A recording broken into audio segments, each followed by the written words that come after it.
Hi everyone, this is Ravi Shuru. Welcome back in my channel. तो आज हम लोग क्लास 12 का चैप्टर 3 करंट इलेक्ट्रिसिटी पढ़ने वाले हैं। और करंट इलेक्ट्रिसिटी में सबसे पहले हम लोग जानेंगे कि करंट क्या होता है। ठीक है, सबसे पहले हम लोग जानेंगे करंट क्या होता है। तो करंट मतलब होता है फ्लो। कोई भी चीज फ्लो करता है उसको करंट बोलते हैं। Example water current, air current, electric current.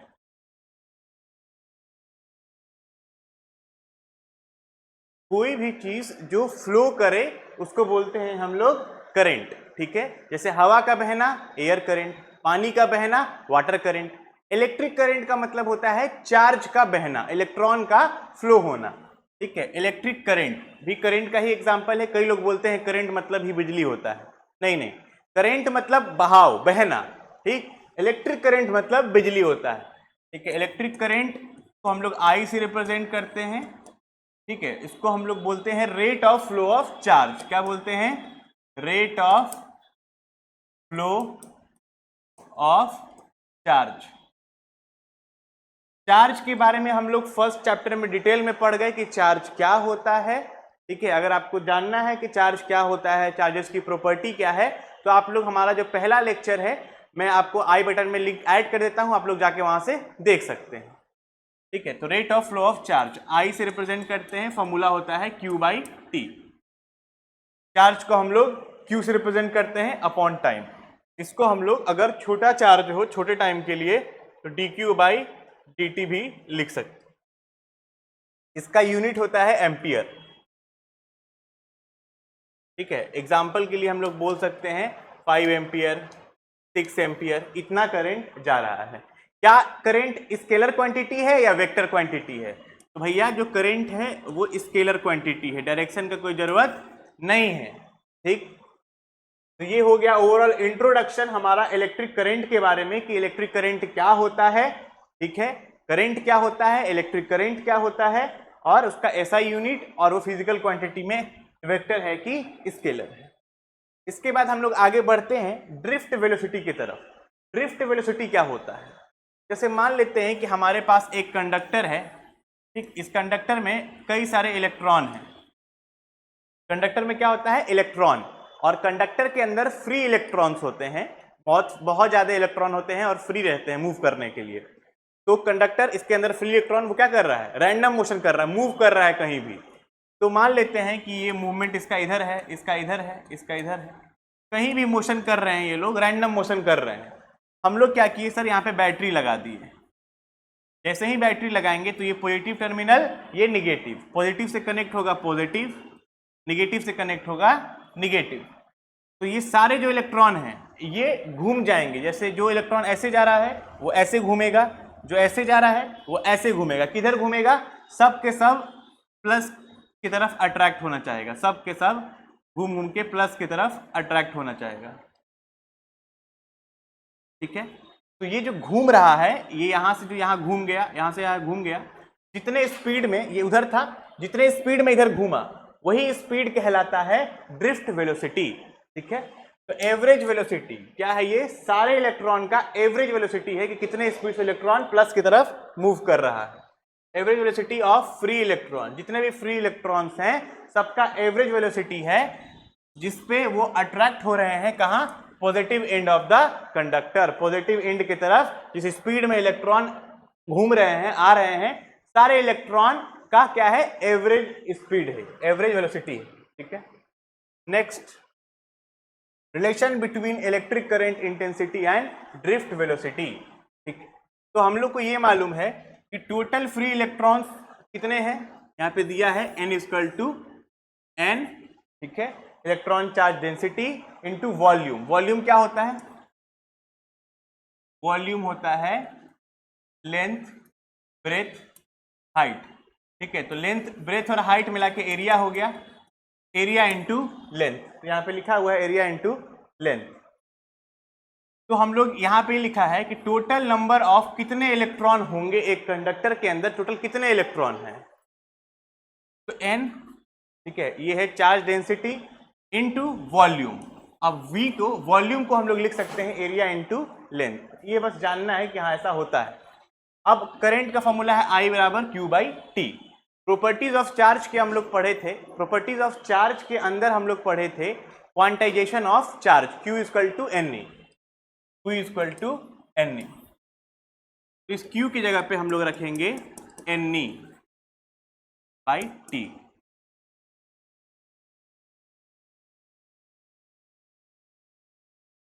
तो हम लोग क्या किए, इस Q की जगह पे रख दिए NE बाई टी हो गया। अब यहां पे लिखा है टाइम, ठीक है, तो टाइम का फॉर्मूला होता है डिस्टेंस बाई स्पीड। टाइम का फॉर्मूला होता है डिस्टेंस बाई स्पीड। यहां टोटल डिस्टेंस कितना है, L लेंथ है, टोटल डिस्टेंस कितना है, L है, तो डिस्टेंस हो गया L।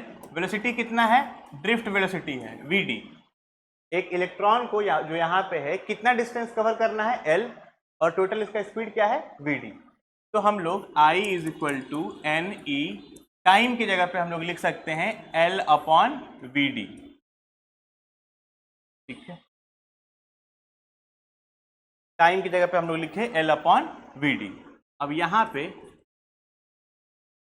ये है टोटल नंबर ऑफ इलेक्ट्रॉन, क्या है, टोटल नंबर ऑफ इलेक्ट्रॉन। अब यहाँ पे ये VD ऊपर चला जाएगा, VD NE बाई L। अब इस N को, जो टोटल नंबर ऑफ इलेक्ट्रॉन है, इसको हम लोग इससे रिप्लेस कर दिया जाए NaL से। तो इसको मान लेते हैं कि ये कैपिटल N है, टोटल नंबर ऑफ इलेक्ट्रॉन, इसको हम लोग रिप्लेस कर दिए NaL से। तो VD यहाँ पे आया NaLE बाई L, L से L कट गया।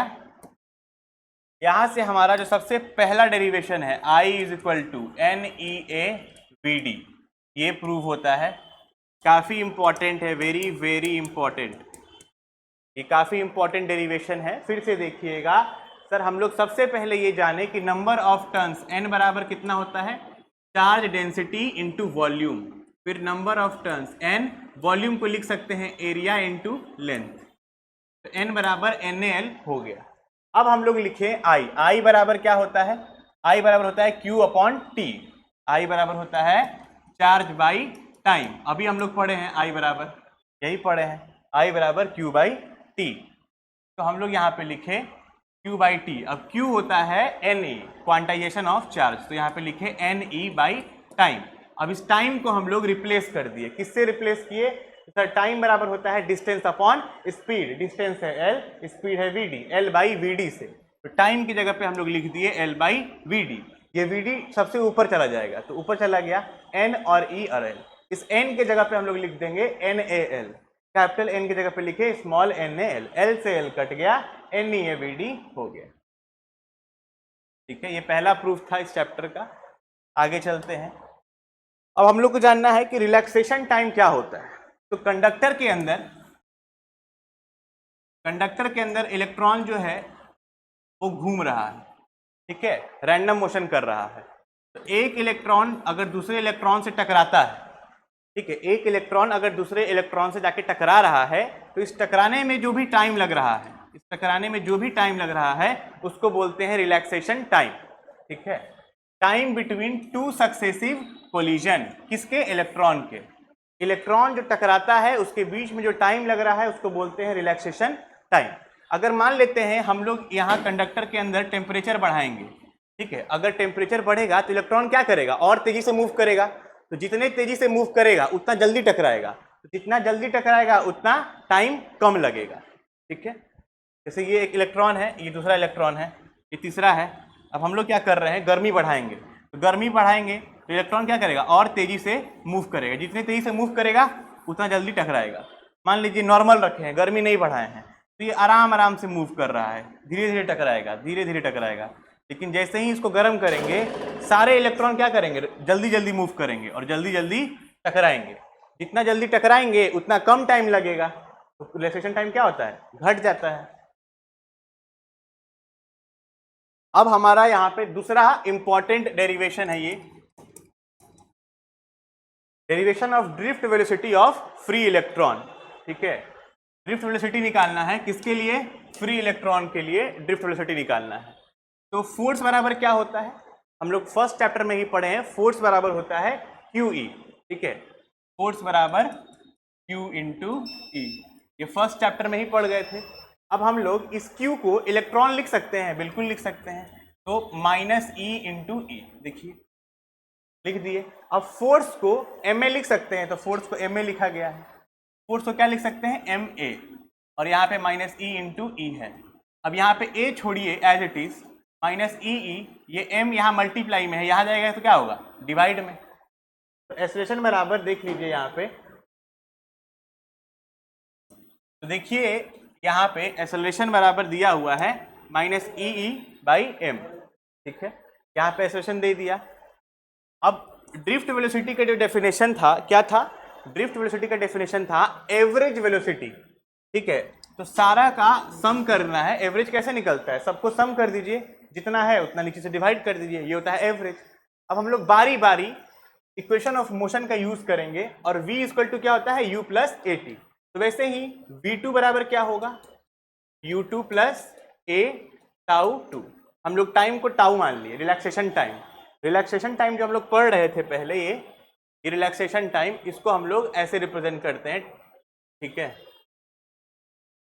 अब v equal to u plus a t, तो v1 equal to u1 plus a t one, v2 बराबर u2 plus a T to, v3 बराबर u3 प्लस ए tau three, ऐसे करते करते करते vn un प्लस ए tau, ठीक है, हम लोग सबको ऐसे लिख सकते हैं। यहाँ पे u क्या है, u है थर्मल वेलोसिटी, u क्या है थर्मल वेलोसिटी, a है एक्सेलरेशन और t है रिलैक्सेशन टाइम, टाउ बोल रहे हैं इसको। अब हम लोग क्या करें, यहाँ पे vd बराबर, ये तो होता है v1 v2 v3, अब इस v1 के जगह पे हम लोग ये लिख सकते हैं u1 प्लस ए टाउ वन, इस v1 के जगह पे हम लोग लिखे u1 प्लस ए टाउ वन, इस v2 की जगह पे हम लोग ये लिख सकते हैं u2 plus A tau to, देखिए v2 बराबर ही ये है, तो v2 की जगह पे u2 प्लस ए टाउ,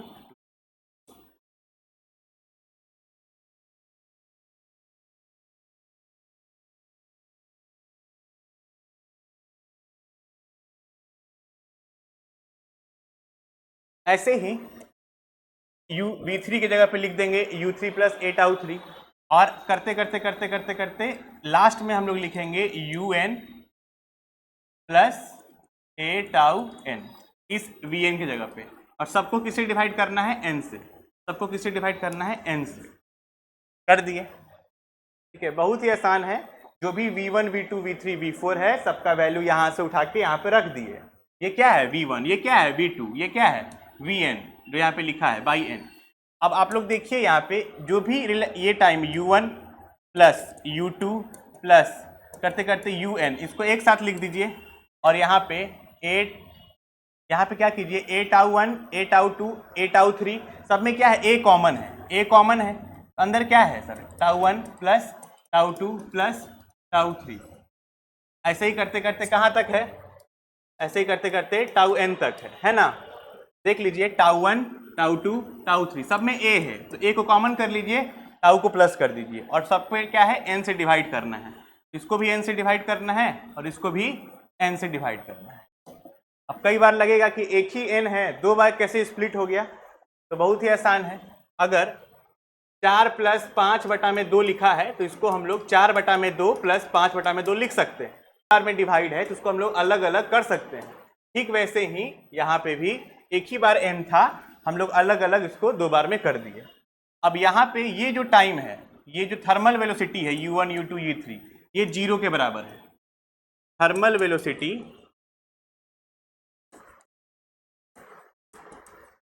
u जो है वो 0 के बराबर है, जितना भी u है u1 u2 u3 सब 0 हो गया। अब बचा क्या, ये पूरा, तो जो tau one tau two tau three है ये पूरा टाउ n तक, इसको हम लोग टाउ मान लेते हैं, क्या मान लिए टाउ, तो यहाँ पे क्या आया vd बराबर a टाउ, तो रिलैक्सेशन टाइम हम लोग को डिराइव करना था, हम लोग डिराइव करना था ड्रिफ्ट वेलोसिटी, तो ड्रिफ्ट वेलोसिटी बराबर आया a टाउ। अब a जो हम लोग पहले ही निकाल के रखे थे e m, a का वैल्यू हम लोग पुट कर देते हैं, तो वी डी बराबर ए का वैल्यू रखें minus e capital E by m tau. तो ड्रिफ्ट वेलोसिटी डिराइव हो गया, यही होता है ड्रिफ्ट वेलोसिटी। तो एक बार देख लीजिए फिर से कैसे डिराइव हुआ है। सबसे पहले हम लोग क्या किए, जब भी हम लोग को ड्रिफ्ट वेलोसिटी का डेरिवेशन करना है हम लोग फोर्स निकाले। फोर्स क्या होता है, क्यू ई, ठीक है। फिर फोर्स बराबर एम में होता है और क्यू की जगह पे हम लोग माइनस ई रख लिए, इलेक्ट्रॉन जिस पे चार्ज माइनस में होता है। तो यहाँ से एक्सेलरेशन निकाले, एक्सेलरेशन आ गया माइनस ई बाई एम, ठीक है। अब हम लोग यहाँ तक अलग केस था, उसके बाद हम लोग अलग चीज निकालने लगे, वीडी। तो वीडी फॉर्मूले में ही, वीडी डेफिनेशन में ही दिया हुआ है कि क्या होता है वीडी। वीडी होता है average velocity of free electron. तो वीडी होता है average velocity of free electron. तो एवरेज वेलोसिटी के लिए क्या किए, सारे को हम लोग जोड़ दिए, v1 v2 v3 सबको जोड़ दिए और एवरेज निकालने के लिए n से डिवाइड कर दिए। अब फिर अलग से हम लोग क्या करेंगे, इक्वेशन लिखेंगे, v is equal to u plus a t. वैसे ही v1 v2 v3 सबको निकालेंगे और जितना है यहाँ पे v1 v2 v3 सबका ये सब वैल्यू पुट कर देंगे। वैल्यू पुट करने के बाद जितना ये u1 u2 u3 u4 सबको एक जगह ले लिए और a tau 1 a tau 2 a tau 3 सबको अलग जगह ले लिए। इसमें से a क्या है, कॉमन है, बाकी सब एक जैसा है। फिर क्या करना है सर, जो u वाला वेलोसिटी है वो जीरो होता है, थर्मल वेलोसिटी से बिजली प्रोड्यूस नहीं होता है, तो u वाला वेलोसिटी जीरो होता है। अब बचा क्या, सिर्फ a टाउ 1 टाउ 2, इन सबको क्या मान लिए हम लोग, इन सबको मान लिए टाउ, कैपिटल टाउ। तो लिख दिए कैपिटल टाउ, यहाँ पे क्या था a और ये वाला टर्म तो जीरो हो गया। अब इस a के जगह पे, इस a के जगह पे हम लोग यहाँ से जो निकाले थे माइनस ई बाई एम रख दिए, तो ड्रिफ्ट वेलोसिटी हमारा आ गया। होप समझ में आ गया होगा। नेक्स्ट है मोबिलिटी। मोबिलिटी क्या होता है, ये रेशियो है किसका, drift velocity per unit electric field. तो मोबिलिटी को ऐसे रिप्रेजेंट करते हैं, ये रेशियो है, मतलब डिवाइड होगा ड्रिफ्ट वेलोसिटी और इलेक्ट्रिक फील्ड। अब ड्रिफ्ट वेलोसिटी क्या होता है, अभी तुरंत निकाले हैं हम लोग, देख लीजिए। Drift velocity minus E tau by M. तो drift velocity minus E tau by M और पहले से इलेक्ट्रिक फील्ड है, तो ई से ई कट गया, क्या आया, मोबिलिटी बराबर minus E tau by m, ठीक है, क्योंकि इलेक्ट्रिक फील्ड से इलेक्ट्रिक फील्ड कट जाएगा। तो वीडी का फॉर्मूला हम लोग बस पुट किए, हम लोग क्या किए, वीडी का फॉर्मूला पुट किए, ये वीडी का फॉर्मूला है और नीचे पहले से ई था, ई से ई कट गया, तो ये हो गया मोबिलिटी। अब आगे चलते हैं, रेसिस्टेंस क्या होता है। तो रेसिस्टेंस हम लोग क्लास 10th में भी पढ़े थे। रेसिस्टेंस मतलब होता है रुकावट। अगर एक इलेक्ट्रॉन है, ये फ्लो हो रहा है, तो इसको फ्लो होने से कंडक्टर के अंदर, यहाँ फ्लो होने से जो रुकावट पैदा करेगा उसको बोलते हैं रेसिस्टेंस, ठीक है, उस प्रॉपर्टी को बोलते हैं रेसिस्टेंस, जो ऑब्स्ट्रक्शन पैदा करे, ठीक है। जैसे अब इलेक्ट्रॉन है, हम लोग 10th में यही पढ़े थे कि अगर एक इलेक्ट्रॉन है वो मूव कर रहा है तो उसको क्या करेगा, रोकेगा, मूव करने से, आगे बढ़ने से रोकेगा। ये क्या है, रेसिस्टर, और जो पैदा कर रहा है रुकावट उसको क्या बोलते हैं, रेसिस्टेंस। तो 12th क्लास के बेसिस पे हम लोग को जानना है कि the obstruction offered in the path of current. Current अगर तार में करंट फ्लो कर रहा है तो इस रास्ते में अगर कोई भी ऑब्स्ट्रक्शन, रुकावट पैदा हो, ठीक है, कैसे पैदा हो, due to collision of electron, इसमें इलेक्ट्रॉन होगा, ठीक है, तो इलेक्ट्रॉन इलेक्ट्रॉन के बीच कोलिजन होगा जिसके कारण यहाँ पे क्या हो, रुकावट पैदा हो। तो वही रुकावट जब पैदा होता है उस प्रॉपर्टी को बोलते हैं हम लोग रेसिस्टेंस। सर आ गए नीचे, हाँ आ गए हैं। फैक्टर अफेक्टिंग रेसिस्टेंस, क्या क्या फैक्टर अफेक्ट करता है रेसिस्टेंस को। तो पहला है कि resistance is directly proportional to length, और दूसरा है resistance is inversely proportional to area. तो जितना बड़ा लेंथ उतना ज़्यादा रुकावट। जैसे मान लेते हैं एक छोटा गली है, एक बड़ा गली है, तो कहाँ से निकलना आसान है, जो छोटा गली है वहाँ से निकलना आसान है और जो बड़ा गली है वहाँ से निकलना मुश्किल। अगर मुश्किल है मतलब रुकावट क्या है, ज़्यादा है। अगर मुश्किल है मतलब रुकावट क्या है, ज़्यादा। रुकावट ज़्यादा इसका मतलब रेसिस्टेंस भी ज़्यादा। तो सर लेंथ लंबा तो रुकावट ज़्यादा, रुकावट ज़्यादा यानी रेसिस्टेंस ज़्यादा। तो आर जो है वो लेंथ के क्या है, डायरेक्टली प्रोपोर्शनल है। अब एरिया पे आते हैं, ठीक है, मान लेते हैं ये खिड़की है, ये दरवाजा है, निकलना कहाँ से आसान है, खिड़की से कि दरवाजा से? दरवाजा से निकलना आसान है। आसान है यानी रुकावट कम है, यहाँ से मुश्किल है यानी रुकावट ज्यादा है। तो एरिया इसका क्या है सर, बड़ा है। दरवाजे का एरिया क्या होता है, बड़ा, और खिड़की का एरिया क्या होता है, छोटा। सर एरिया छोटा है तो निकलना मुश्किल है, तो मुश्किल यानी रुकावट ज्यादा, रुकावट ज्यादा मतलब रेसिस्टेंस ज्यादा, तो सर इनवर्सली प्रोपोर्शनल होगा, खिड़की से ज्यादा दिक्कत होगा। एग्जाम्पल के लिए समझा रहा हूं। अब इन दोनों को मिला दीजिए, फर्स्ट इक्वेशन सेकेंड इक्वेशन, तो L/A। अगर हम लोग प्रोपोर्शनल हटाएंगे तो यहां पे आ जाएगा रो L/A। यही जो रो है इसको बोलते हैं रेसिस्टिविटी।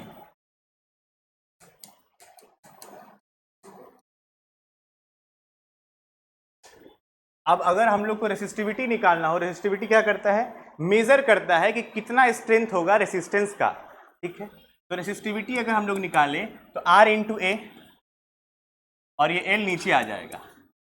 इसका यूनिट होता है ओम मीटर, ठीक है। और ओम्स लॉ से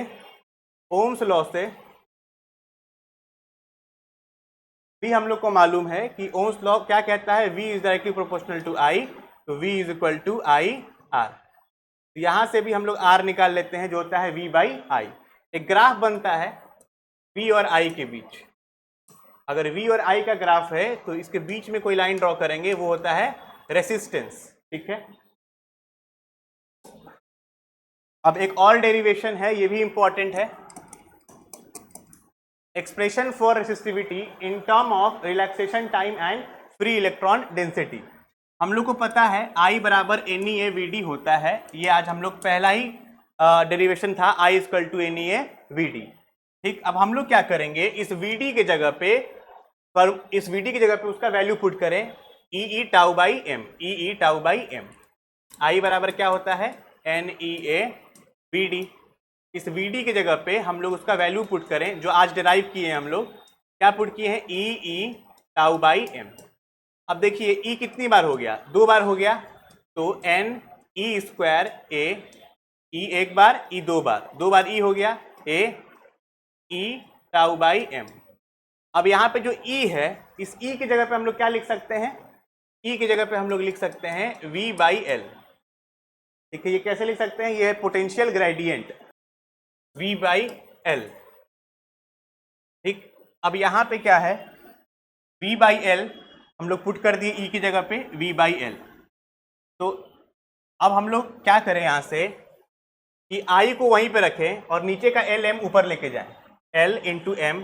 यहाँ क्या आया अब, N E² A/V/τ। क्या किए हम लोग, L और M को ऊपर लेके चले गए, तो I के साथ क्या आ गया, L और M, और NE² A/V सब कुछ इधर है।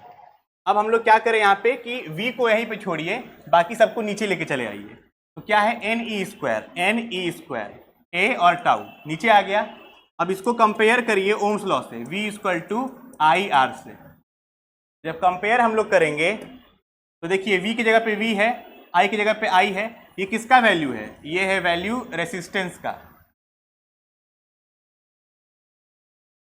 ये वैल्यू है रेसिस्टेंस का। तो यहां से रेसिस्टेंस आया, R आया mL/NE² A/τ। अब हम लोग R बराबर एक और चीज मालूम है, रो L/A। R बराबर ये भी होता है mL/NE² A/τ। A से A कट गया, L से L कट गया, रो बराबर आया mNE² τ। तो हम लोग रेसिस्टिविटी को ऐसे भी रिप्रेजेंट कर सकते हैं। ये एक फॉर्मूला इंपॉर्टेंट है, पढ़ा नहीं पाएंगे, टाइम नहीं है, बट देख लीजिए, ये फॉर्मूला इंपॉर्टेंट है।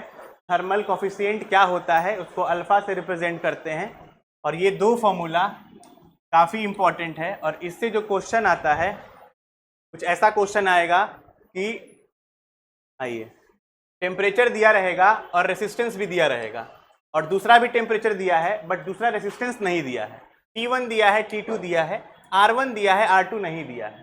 तो R2 फाइंड करने के लिए हम लोग ये फॉर्मूला लगाएंगे और इस फॉर्मूले से हम लोग देखिए R0 मालूम है यहाँ पे 150 और R मालूम है 150, R0 हम लोग को नहीं मालूम है। 1 प्लस अल्फा, अल्फा मालूम है, ये है अल्फा 0.0045 रख देंगे। वैसे ही इसके लिए भी लगाएं इक्वेशन, तो R पता ही नहीं है हम लोग की R क्या है। R0 1 प्लस आइए 45, आइए ये अल्फा दिया है तो अल्फा रख दिए। डेल्टा टी कितना है, यहाँ पे 150, यहाँ पे 500, 150 यहाँ पे 500। इन दोनों इक्वेशन को डिवाइड कर दीजिएगा, हमारा आर आ जाएगा। तो ऐसा क्वेश्चन रिवाइज कर लीजिएगा। इसके अलावा किरचॉफ लॉ भी इंपॉर्टेंट है और EMF इलेक्ट्रोमोटिव फोर्स, जिसमें हम लोग सेल के बारे में सीखेंगे, सीरीज कनेक्शन और पैरेलल कनेक्शन। ये अगले लेक्चर में मैं आपको समझा दूंगा और ये इंपॉर्टेंट है।